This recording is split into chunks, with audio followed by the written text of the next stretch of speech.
बांग्लादेश में सरकारी नौकरियों को लेकर छिड़े एक आंदोलन ने इतना बड़ा रूप लिया कि बांग्लादेश के हालात लगातार बिगड़ते जा रहे हैं।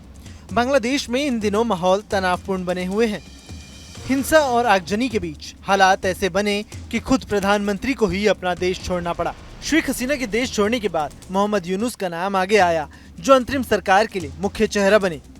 मोहम्मद यूनुस वही शख्स हैं जिन्हें शेख हसीना के तख्तापलट के बाद बड़ी जिम्मेदारी सौंपी गई है। लेकिन बांग्लादेश में अंतरिम सरकार को लेकर कई संवैधानिक सवाल भी खड़े हो रहे हैं।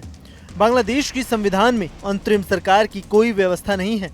अब सवाल ये कि क्या संविधान में संशोधन किया जाएगा, क्योंकि माना जा रहा है कि एक बार फिर से बांग्लादेश में साल 2006 से 2008 वाला राजनीतिक संकट गहरा सकता है।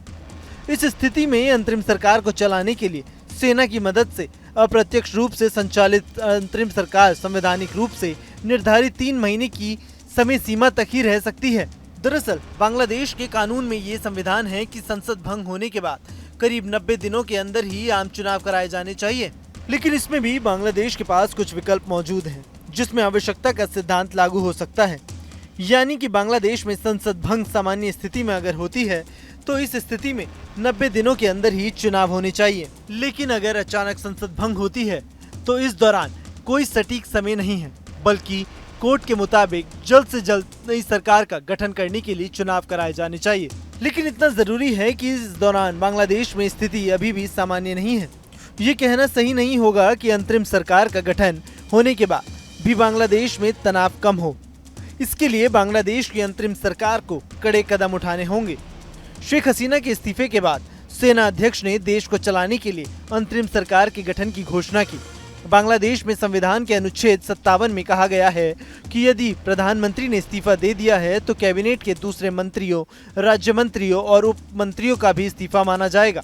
इसका मतलब सरकार पूरी तरह से गिर जाएगी। इसके मुताबिक अब कैबिनेट भी भंग हो चुकी है। राजनीतिक दलों की मांग को देखते हुए राष्ट्रपति मोहम्मद शहाबुद्दीन ने मंगलवार को ही संसद भंग कर दी थी।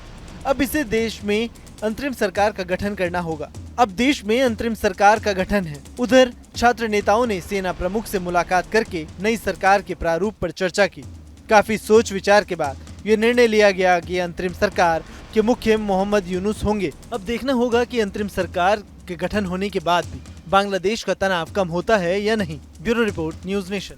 न्यूज नेशन अब व्हाट्सएप पर खबरों के ताजा अपडेट के लिए न्यूज नेशन के इस QR कोड को स्कैन करें।